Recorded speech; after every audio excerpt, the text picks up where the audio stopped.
Looks like Salvatore was on the play, just a Forest to start versus Legion's Landing. No ley line for Salvatore. Yeah, it's not one of those cards you really want to mulligan to, because even if you don't have it in your opener, it's still okay to draw later on, unlike most ley lines. Turn 2 Paradise Druid. Kiihne still waiting on a Vampire token. Get that Andrew Ellenbogen. That's not it. Yeah, we don't have a whole lot of them over there in the feature match area, apparently. I think someone took a couple. Boo. Legion Lieutenant pumps the Vampire, Salvatore to 18, Kiihne to 22. Here's a Hinterland Harbor as land number 3. A tap of 4 mana for Salvatore. It's a Tamiyo. Tamiyo's seeing a lot of play in some of these Simic-based decks. Even though it doesn't have a ton of synergy, it's just a good value creature, or a good value planeswalker rather. So Tamiyo missed. We go to Kiihne, plays a Sky Marcher Aspirant, casts down the Druid. Here's an attack with 2/2 power creatures, Tamiyo to 2, Kiihne to 24. Forest for Salvatore, pluses the Tamiyo. Tamiyo missed on the previous turn and misses again on this turn. Tap of 4 for a Voracious Hydra. Uses it to fight the Lieutenant.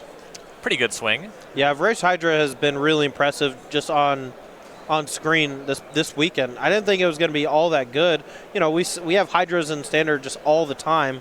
That sometimes we get something like Genesis Hydra, which has that immediate value that you get out of it. But here we're seeing Voracious Hydra kind of doing the same thing, where you get that guaranteed fight effect if you want it. And if your opponent doesn't really have anything to fight, then you just double it. So it's just gigantic. So the Knight of the Ebon Legion for Kiihne. Cavalier of Thorns for Salvatore, found a breeding pool. Kiihne's going to attack with the the Vampire token, and the Aspirant transforms the Legion's Landing. And he's going to lose 2 of his creatures in the process, but he transforms the Legion's Landing to Adonta the First Fort. Ooh, and here's his one of Vona, Butcher of Magan. Yeah. That can start to clean up these big creatures. Yeah, and with a lot of these Simic-based decks, they just don't have a ton of interaction, so stuff like Vona, Butcher, Magan is just insanely powerful. But River's Rebuke here, the play for Salvatore, and that's a nice one. And an attack for 7. So Kiihne fell to 18. He'll redeploy the Knight and the Vona. Leyline for Salvatore. Leyline Abundance looking pretty mediocre here in the face of Vona and no mana-producing creatures. Kiihne's still at 18, so he has a little bit of life to play with the Vona. He'll attack with the Knight and the Vona. Before blockers, activates Vona. So he'll go to 11, destroys the Cavalier. Yeah, and Vona is a little bit weird, right? It says actually only on your turn. It doesn't say you can't activate at instant speed. So what you do, it has Vigilance, so you attack with it first. Before blockers, he knocks out the big Cavalier of Thorns from Salvatore, so it makes the defenses a lot worse. So it looks like the creatures connect. No pumps on the Knight, so 5 come across. Salvatore to 12, Kiihne to 15. I think Kiihne's doing some math on whether or not he wants to pump or not. I think he doesn't. He's just going to... Ooh, he does. Yeah, correction. There is the pump, so Salvatore to 10. Kiihne still to 15. Or to 9, right? 9. Yeah, I guess +3/+3. Knight of Ebon Legion is just a stellar Magic card. It's so much better than I originally thought. Yeah, really impressive. Scales really well until the late game. And here's another card that's generally really good. Sorin Imperious Bloodlord. It's going to make a Champion of Dusk and draw 3 cards. Yeah, just an absurd swing for Kiihne there. The Sorin Imperious Bloodlord just doing some work, generating effectively a bunch of extra mana. And now this Sorin is going to town also. Hydroid Krasis showed up as a theoretical blocker, but Kiihne makes quick work of the opposition. Salvatore's going to pick him up. Yeah, so the Vona just did so much good stuff there. Took out multiple creatures, was able to gain a bunch of life in combat to kind of rely on itself to generate the extra life to keep continually using that ability. And Kiihne has a second copy of Vona in the sideboard. This seems like the kind of matchup where you would want that high impact effect. Yeah, a lot of permanence on Salvatore's side of things without a lot of interaction. And, Kiihne's life total is not really under duress for the most part. So he just has the ability to spend 7 life turn after turn while also attacking and gaining a lot of that life back. Kiihne also with 4 copies of Noxious Grasp in the sideboard. That seems pretty impactful against a deck that's just casting a lot of expensive green creatures and planeswalkers. Yeah, the thing is, spot removal is generally mediocre against green creatures that say, effectively draw a card on them. You have Hydroid Krasis, Cavalier of Thorns, Risen Reef, all these cards like that gain some amount of value, and even Voracious Hydra now. All your cards that are going to die to the Noxious Grasp are going to get some value out of them before they go. So Kiihne is going to rely on those to basically clear the way. He's not really going to be winning on the card advantage front, though. Let's talk about sideboard options for Salvatore. He has 3 Shifting Ceratops, 2 Thrashing Brontodon, 3 Negate, 3 Pulse of Marasa, a Spell Pierce, a Veil of Summer, an Immortal Sun, or River's Rebuke. Does any of this seem particularly effective in this matchup? Yeah, none of it seems too good. This Simic deck is a little light on good interaction for the Vampires deck. I think Pulse of Marasa might be okay as just a way to rebuy one of your creatures and gain some life because you have to expect a bunch of removal coming. But even then, it's not that good. Kiihne was on a mulligan here for game number 2. Salvatore had the opening ley line. Kiihne started with the Knight of Ebon Legion. Salvatore tried for Leafkin Druid. That one died pretty quick. And you're seeing the real power of Noxious Grasp is it's good against a number of different threats out of these types of decks where if you knock off a mana-producing creature with it, it's going to slow your opponent down quite a bit.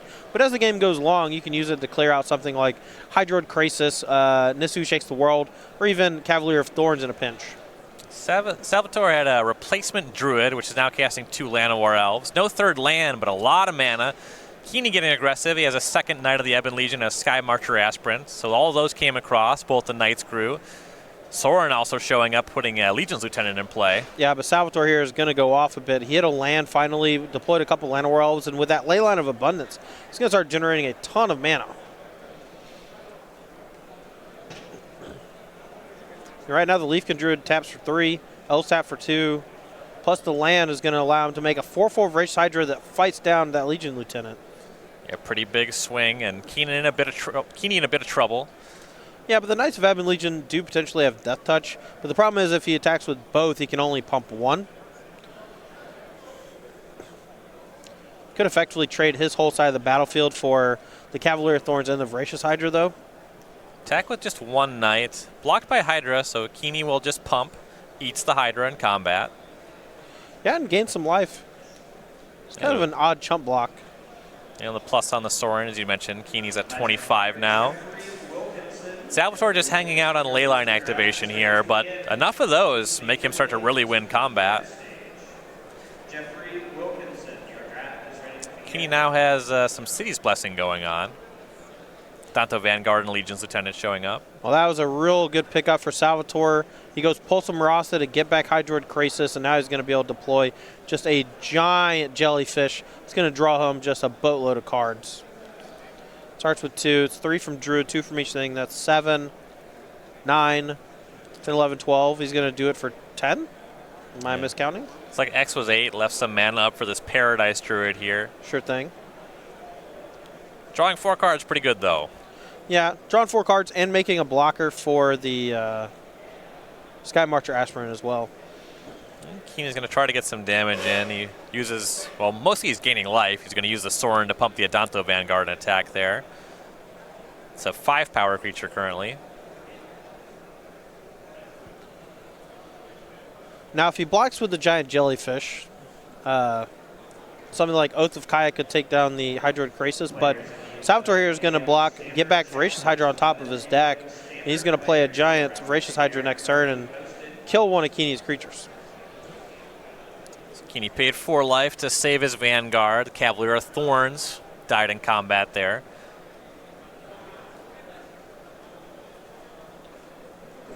Now, Kiihne is doing his best to fight through this, but Salvatore has such a huge mana advantage. It's going to be really difficult to win the long game. This Vampires deck can potentially come back in a longer game thanks to the addition of the 5-drop alongside Soren, either the Vona Butcher of Magan or the Champion of Dusk. These cards are really powerful. Yeah, Champion of Dusk would be good for a ton of cards right now. Here's a big tap from Salvatore. Yeah, I think it's just going to be a giant Voracious Hydra. He's just trying to figure out how much to put into it. If it was Hydro Krasis, you have to imagine he's just doing all. All right, so it's a big Voracious Hydra. So that's going to come in and probably going to fight something because, if I'm not mistaken, it doesn't have trample, does it? Let me double check. I believe it does. Oh, my. It does have trample. This card's just nuts. Because why not? Yeah, so it fought a Legion's Lieutenant. I guess he could. Yeah, he could have just made it 18-18 and just have an 18-18 trampler, right? That would have been pretty cool. But Kiihne, pretty high life total. Kiihne now getting aggressive. A lot of mana creatures were tapped there. Yeah, and he doesn't have a whole lot in the way of playing defense. He wanted to start pressuring the life total with that Hydroid Crisis, but now he's left himself relatively vulnerable to these attacks. So you see some chump blocks going on with Llanowar Elves, jumping in front of the smaller Knight of the Ebon Legion and an Adanto Vanguard. It's like Sky Marcher Aspirant connecting for 4, and the Knight connecting for 6 there. I guess there's another right Knight off the screen. A lot of damage coming across. We'll see the life total update here when it comes. Yeah, I would not be a fan of doing the bookkeeping on this game. I'll tell you that much. Sorin Imperious Bloodlord just gains a ton of life over time with that plus ability, or both plus abilities actually. So life totals are Salvatore at 11, Kiihne at 20.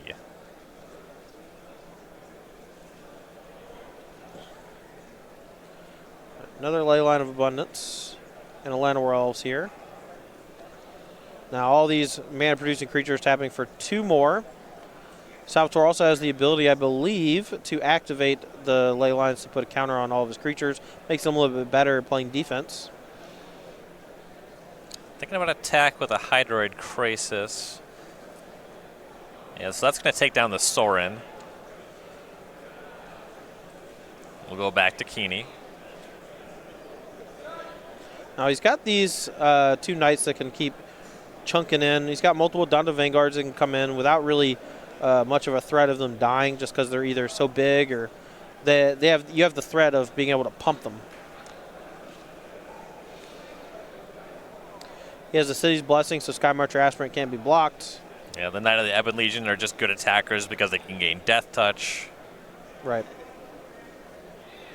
A couple more chump blocks here from Salvatore. He's going to try to win the race through the air with the Hydroid Crisis as well as the trampling on the Voracious Hydra. So the Aspirant connected for 4. Meanwhile, 2 Llanowar Elves chump block the Knights. See an activation of the Leyline of Abundance before damage. And they just keep growing because the Sky Marcher Aspirant not only has a counter on it, but it does have +1 power from the Lieutenant, so it's chunking in for 4. Salvatore now at 7. Has 19 power of trampling creatures. One of them flies. Yeah, so if he attacks with 1 creature on the ground, it has to be blocked by Kiihne. Still has mana to activate a Leyline of Abundance. I believe Salvatore should be at 7. Had a lot of technical difficulties with the time shifted match this weekend. We apologize for that. Our connection to the internet has been a bit spotty here in Worcester Convention Center, but we're trying to make it work. If I'm not mistaken, Salvatore should be at 7. Yep, 7 is my count.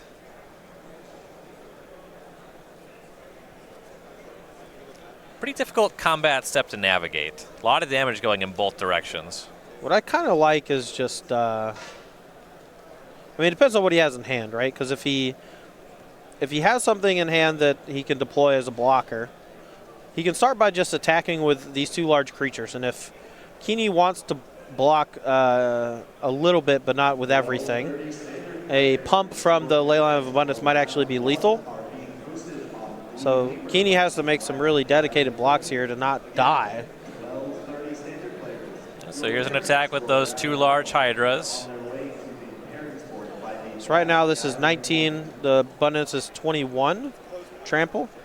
And it's also possible Kiihne doesn't realize that the Voracious Hydra has Trample. It's got so much text on the card. You know, I've actually played with it a little bit already on Magic Arena, and I didn't even know it had Trample until I just made sure a second ago. You know, because the main part of the card is that it comes down, it fights, or doubles the counters, right? But doubling the counters wouldn't be nearly as good if it didn't have Trample. Right. So right now it's preventing 2 of the damage. So that's 19 coming across. A pump would be 21 minus 2 is only 19. So it's not quite lethal. Salvatore maybe should have attacked with one more creature, but he might leave himself dead on board if he does that. Depends on what he has in hand to cast after combat. Right. Yeah, so as you mentioned, the Leyline activation is not lethal as it stands. We'll see if he goes for it. Kind of depends if that last card in hand is live or not. Got to tap those 2 mana creatures, though.